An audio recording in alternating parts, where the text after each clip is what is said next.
mata kuliah pemikiran pendidikan Islam. Baik, untuk tidak memperpanjang waktu, dipersilahkan kepada teman kita Nabila untuk membacakan hasil materi yang telah kami buat. Kepadanya, dipersilahkan.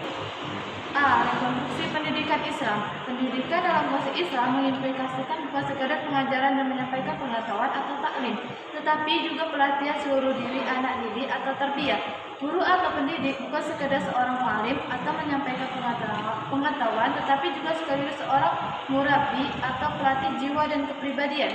Sistem pendidikan Islam tidak pernah memisahkan pelatihan pikiran dan pelatihan jiwa dan keseluruhan pribadi secara utuh. Pendidikan Islam tidak pernah memandang ahli pengetahuan dan cara memperolehnya absah tanpa dibarengi dengan kualitas-kualitas moral dan spiritual.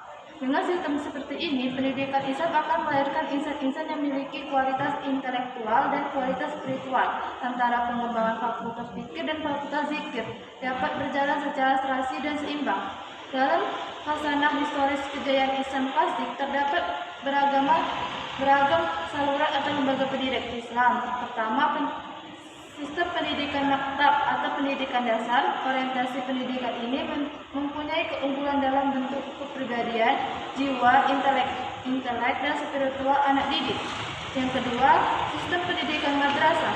Madrasah merupakan institusi pendidikan formal yang berkembang pada masa awal sejarah Islam, lalu menjadi sistem akademi dan universitas, dan mencapai puncaknya pada zaman kerajaan Utsmani, di mana sistem tersebut dikembangkan secara sistematis, dipelihara dan ditunjang oleh pejabat Syekh Islam dengan kecakapan dan efisiensi administrasi yang tinggi.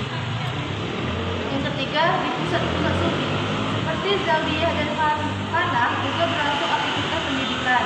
Di pusat-pusat ini terutama diajarkan sains-sains tertinggi seperti pengetahuan ilahi atau makrifat atau irfan.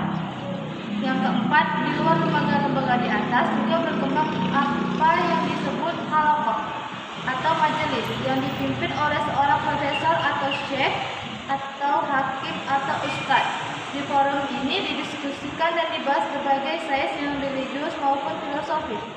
Dengan sistem dan model pendidikan di atas ternyata mampu melahirkan ulama, ilmuwan, filosofi, sufi, sastrawan, dan penyair-penyair terkenal sampai sekarang.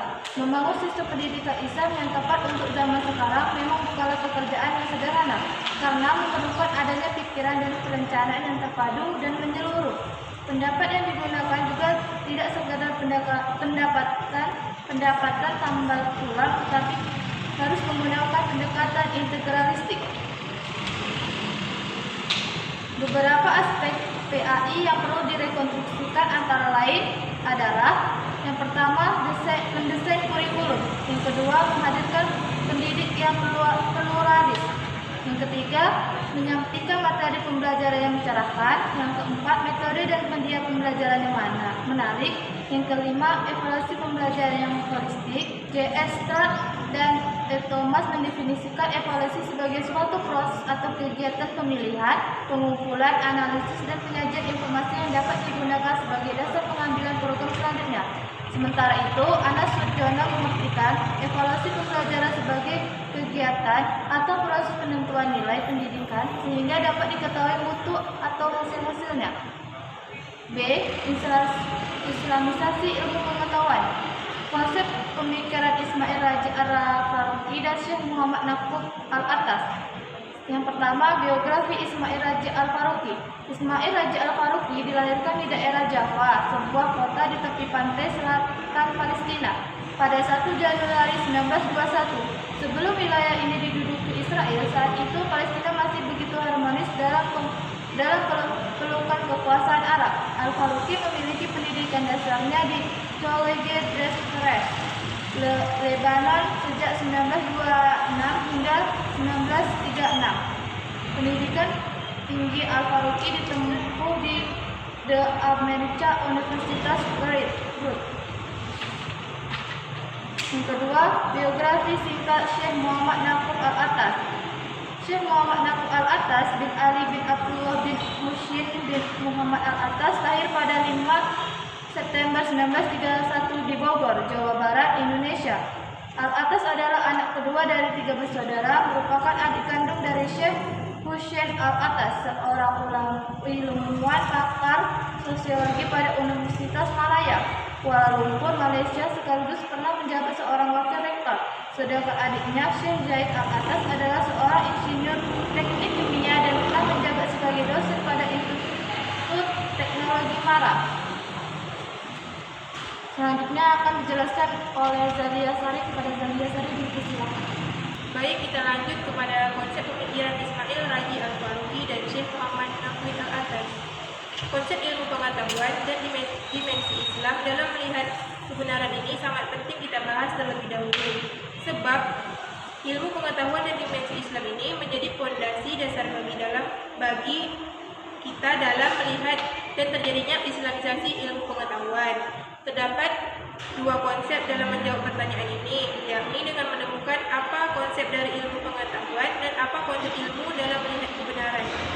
Secara garis besar, ketika melihat perkembangan ilmu pengetahuan ini, seakan-akan menjadi perkembangan ilmu pengetahuan ini semakin sekuler dari nilai-nilai agama, khususnya agama Islam.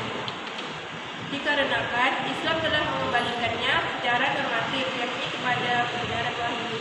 Salah satu alasan mendasar mengenai gagasan tentang Islamisasi ilmu pengetahuan dikarenakan tidak adanya landasan pengetahuan yang bersifat netral, sehingga ilmu pun tidak dapat berdiri bebas nilai.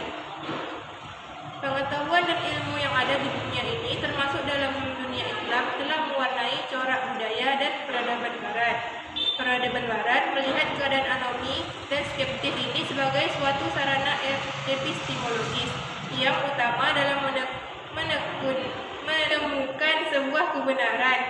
Pada dasarnya, Islam juga mempunyai kontribusi yang sangat penting pada peradaban Barat pada ranah pengetahuan dan menanam cara berpikir positif. Nilai kebenaran dan realitas pada dunia Barat tidaklah mengacu pada kebenaran yang melalui proses keyakinan.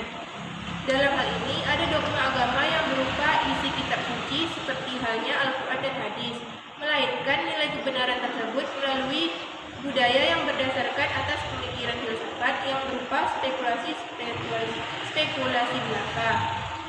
Pandangan hidup Islam tidak berdasarkan pada metode dikotomis seperti subjektif dan objektif, historis dan normatif. Namun realitas dan kebenaran dalam Islam dengan metode yang menyatukan atau yang biasa kita kenal dengan konsep tauhid. Hal ini menunjukkan bahwa terjadinya paradigma atau cara pandang yang berbeda antara nilai Barat dengan nilai keislaman. Banyaknya generasi muda Muslim yang berpendidikan Barat bahkan telah memperkuat westernisasi dan sekularisasi di lingkungan perguruan tinggi.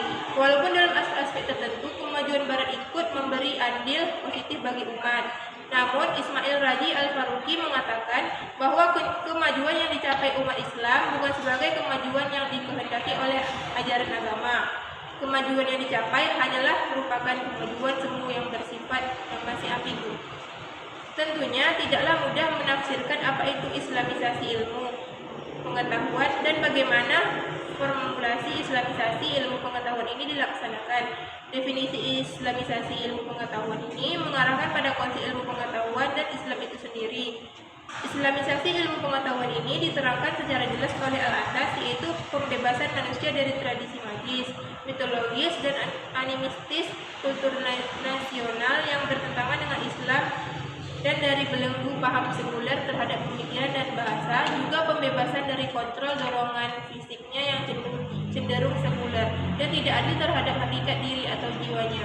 Sebab manusia dalam wujud fisiknya cenderung lupa terhadap hakikat diri yang sebenarnya dan berbuat tidak adil terhadapnya. Menurut Al-Faruqi, Islamisasi adalah usaha untuk mendefinisikan kembali, menyusun ulang data, memikirkan kembali argumen, dan rasionalisasi yang berkaitan dengan data itu, menilai kembali kesimpulan dan tafsiran, memproyeksikan kembali tujuan-tujuan, dan melakukan semua itu sedemikian rupa sehingga disiplin-disiplin ini memperkaya wawasan Islam dalam bermanfaat bagi kita. Secara umum, Islamisasi ilmu pengetahuan tersebut dimaksudkan untuk memberi respon positif terhadap realitas ilmu pengetahuan modern yang sekularistik dalam model pengetahuan baru yang utuh dan integral tanpa pemisahan di antaranya. Menurut M. Zainuddin, menyimpulkan bahwa Islamisasi pengetahuan pada dasarnya adalah upaya pembebasan pengetahuan dari asumsi-asumsi Barat terhadap realitas dan kemudian menggantikannya dengan pandangan Islam. Islamisasi ilmu pengetahuan ini dilaksanakan dengan dua cara, yakni yang pertama dengan cara mengislamkan ilmu-ilmu pengetahuan yang ada maupun yang sedang berkembang. Yang kedua dengan cara mengilmukan Islam. Dari kedua konsep Islamisasi ilmu pengetahuan ini dibahas oleh kedua tokoh besar dalam gagasan Islamisasi ilmu pengetahuan ini, yakni Syekh M. Naqid Al-Atas Ismail Raji Al-Faruqi.